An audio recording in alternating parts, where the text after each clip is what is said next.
নমস্কার, আমি সব্যসাচী। আজ আমি আপনাদের সামনে তুলে ধরব এমন এক মহান শিল্পীর জীবন কথা, যিনি দুঃখের মাঝেও হাসির প্রদীপ জ্বালিয়েছিলেন। শুনি সেই কিংবদন্তি চার্লি চ্যাপলিনের অবিস্মরণীয় গল্প।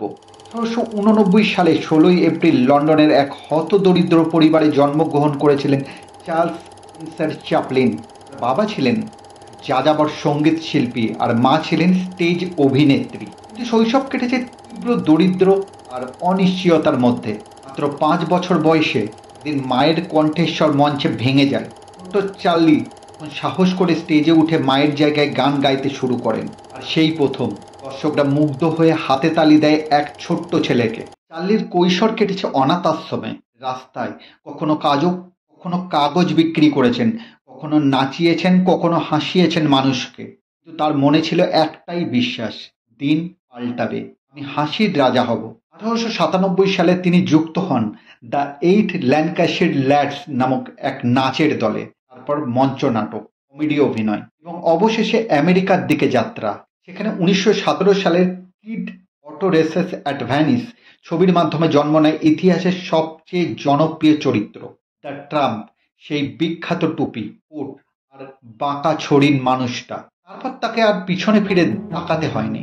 The kids, city lights, modern times, the great director, এরপর এক মাস্টারপিস। চার্লি শুধু কমেডিয়ান ছিলেন না, তিনি ছিলেন সমাজের ব্যঙ্গচিত্র, সাধারণ মানুষের কণ্ঠস্বর।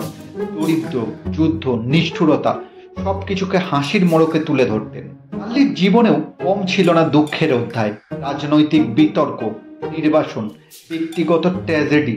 তবুও তিনি কখনো থেমে যাননি। সেই বিখ্যাত উক্তি, আমার চলার পথ ছিল কাঁটার, ও আমি হাঁটলাম হাসি মুখে। 1972 সালে দীর্ঘদিন পর আবার আমেরিকায় ডাকা হলো। একাডেমি অ্যাওয়ার্ডস মঞ্চে যখন তাকে দাঁড়িয়ে অভিবাদন জানানো হয়েছিল, চার্লির চোখে জল। সংলাপ ছিল না, শুধু এক নিঃশব্দ ইতিহাস রচিত হয়েছিল। 1977 সালের 25শে ডিসেম্বর টিভির মঞ্চ থেকে চির বিদায় নেন চার্লি চ্যাপলিন। কিন্তু তার হাসি, কান্না, নিঃশব্দের ভাষা আজও জীবন্ত।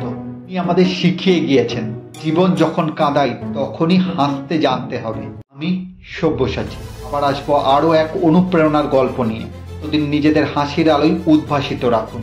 ধন্যবাদ।